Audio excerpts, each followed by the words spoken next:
Alright, guys, so Ahsoka would have been captured from some bounty hunters due to the fact that she was force sensitive, and force sensitive individuals would tend to be of a high price on the black market due to the fact that they could be extremely useful if they're trained to be obedient to their masters as, wardens and enforcers, due to the fact they could do twice the work that 10 regular men can do alone, depending on how strong or how many Colaxians they have? Metachlorian. Metachlorians they have, thank you. They can they can be even more in depth and attuned into the force and be even more force sensitive than regulars, much like Anakin. Which is why Ahsoka would have been caught, as she'd have a collar around her neck and she'd be chained down. Her arms would be chained together as well as her legs, as she'd be moved up, as there would be in a forest area, as Naruto would be 18 and would be in a bush. As Naruto would jump out and begin to just swiftly take down each and every single bounty hunter with ease, rarely having to put any effort into it, basically karate chopping them and rendering them unconscious due to the fact that he didn't want to make a scene due to the fact that there was a 5-year-old child, Ahsoka right there. So he had, some control over himself, chakra control and stuff, so he doesn't go absolutely crazy and just kill them all in a single punch, has some self-control. As Naruto would have taken them out, he would then have taken out his kunai as he had focused chakra into it as he began to cut the chains off of Ahsoka, and would just, with his bare strength, would just remove the collar. As then Naruto would look at Ahsoka and would then inspect her, making sure if she was okay or not, making sure that she wasn't hurt or beaten or anything, because he'd make sure to do exactly what they did to her tenfold. But from what he had seen on her, they didn't hurt her quite yet. He got pretty lucky. But Ahsoka instinctively would have chose to back away from Naruto, but Naruto would have put his hands up as he dropped his kunai and said that he wasn't going to hurt her. Basically, him showing that he was here to help rather than harm. So Ahsoka would just slowly edge towards him and would begin to chat with him a bit, saying, what happened? Why'd you save me, mister? There was no reason to do that. Well, let's just say I don't like little girls getting picked on. Yeah, sure, okay. Oh, God, I really don't. I don't understand. Do I sound weird or something? Maybe. You sound odd. Yeah, that sounds so Okay, weird. sure. I mean, at the end of the day, Naruto's always been an awkward person. Yeah, I get you. He never had a way with the girls, especially that. And Ahsoka always seemed to be this type of stuck-up girl that would comment about people's kindness. Like, literally, bro, literally, she was supposed to be respectful and kind towards Anakin, yet she was always one-upping my guy. And that's her literal master, bro. Yeah, it's quite funny. Padawans aren't supposed to be doing that. Yeah.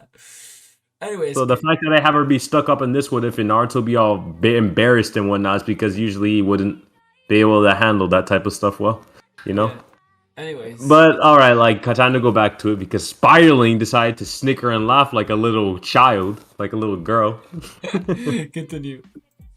Yeah, but Naruto, in being flustered and frustrated, would just punch her on the head, basically, like some of those signature punches, but not too hard to the point that would render her unconscious. Would just playfully punch her on the head, as then it's Jesus, where are you from? It's like, I was adopted into an order and I got taken over by some bounty hunters due to the fact that I'm force sensitive. I'm like, really? I believe I have something related to that. Kurama always ended up saying that I had an ulterior power that I've always had in me, but I would never really need to use it like that due to the fact that I already have him and chakra and a bunch of other things. As she then looked at Naruto and would have raised an eyebrow saying, "What is chakra?" Well, now, chakra is basically our life force in a way. Much like your force. Again, I understand the mere basics of it due to the fact that Karama explained it to me, which is one of my friends, you could say.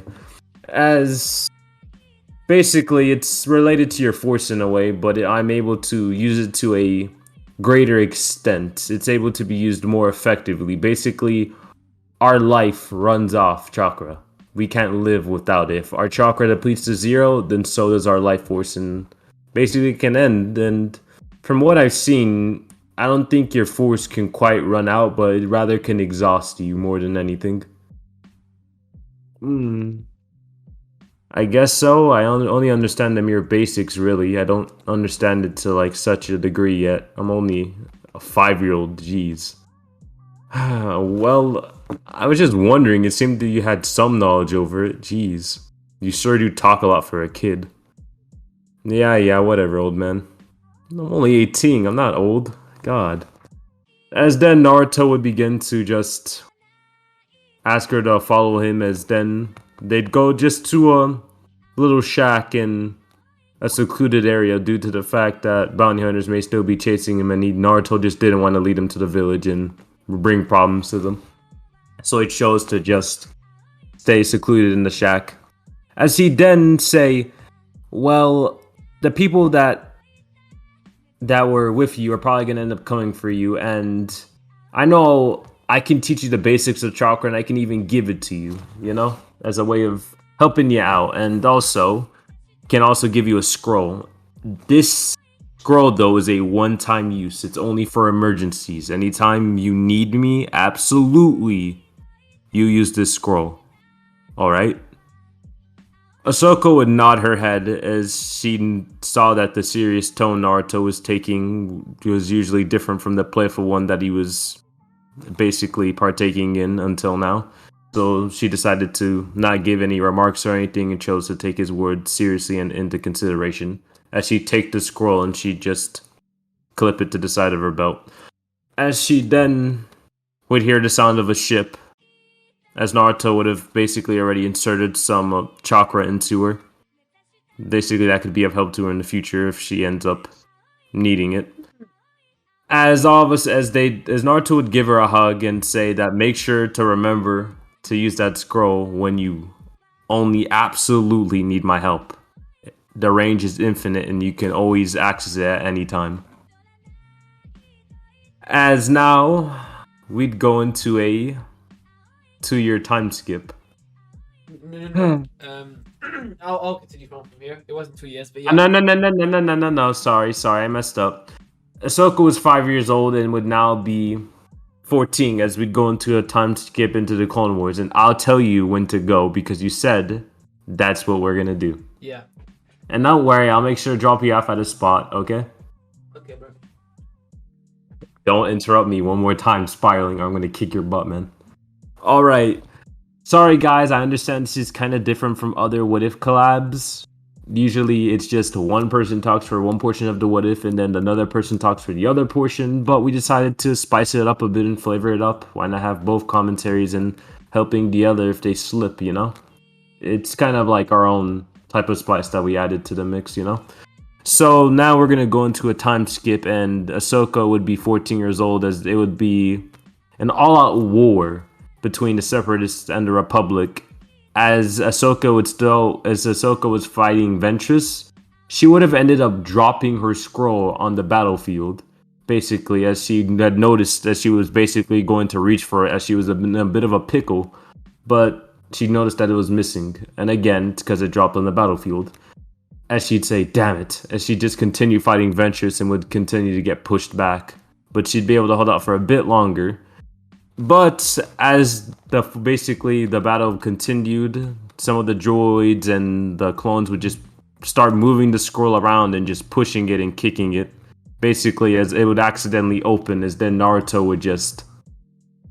would then just pop out of nowhere as he then noticed that he was not in his office like he usually was. Just so you know, there's also a time skip for Naruto and he's now the Hokage of the Leaf. Just so you guys know. So he's obviously a lot stronger too. And also, just so you guys know, As Naruto would have popped out from the scroll and would just look around and would just be shocked, like, where am I? And would just notice that there's a scroll beneath him as he'd noticed the scripture that he put in it was for that girl that he'd met long ago. As he'd say, well, I guess she really did use it. It must have been an emergency and she doesn't seem to be around here.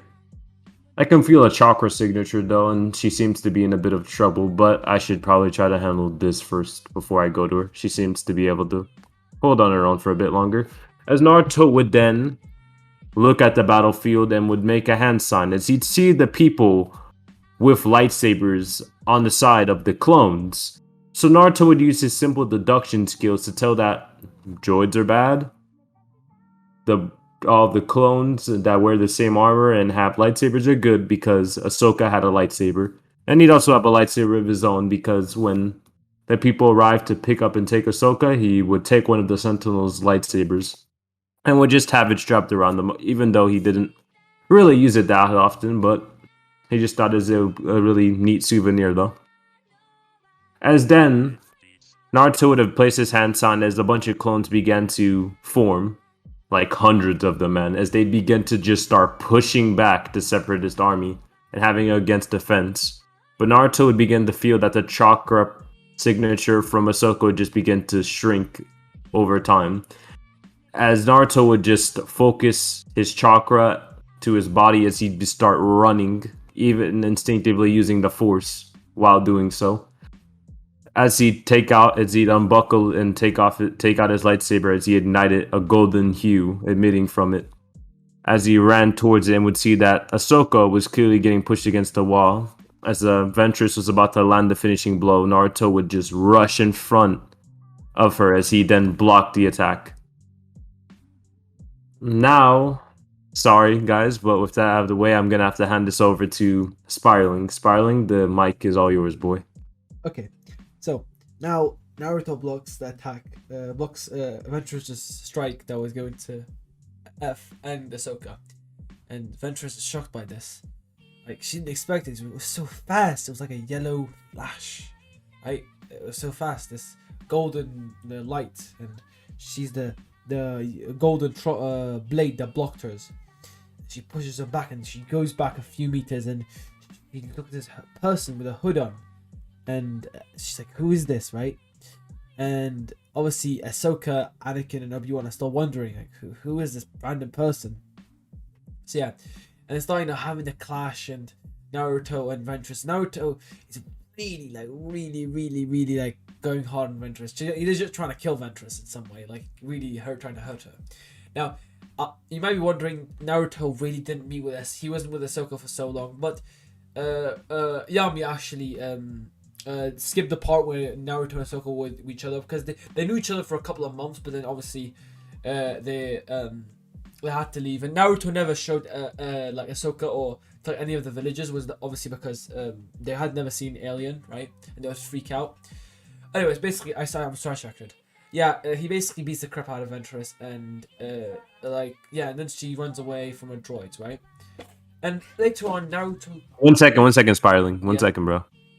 F you, kid. You really just put me on blast like that. Yeah.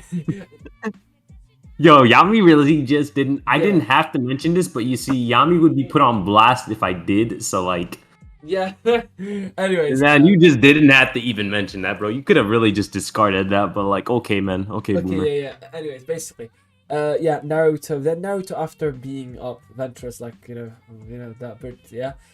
He goes to Ahsoka and calmly, after the battle's kind of finished, goes to Ahsoka and Ahsoka says, "Who are you?" Right? She's kind of shocked. Who is this powerful being? The golden lightsaber.